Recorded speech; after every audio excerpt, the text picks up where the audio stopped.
Hi everyone, welcome to my channel. Today I'll be showing you a quick and easy way to tie an ashoke gilly style.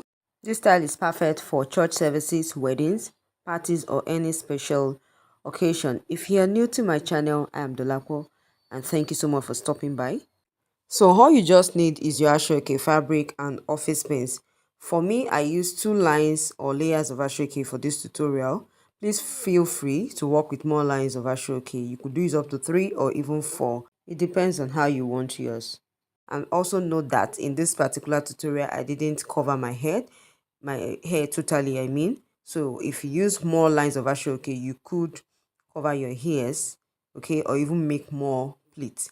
Okay, so as you can see, I had created 3 pleats to start with, and the ashoke measurement is 50-50. That's the two ends must be equal, okay. So after now, I won't be doing much talking, but be rest assured that with my demonstrations, you will understand. And please feel free to pause or replay any part you don't get.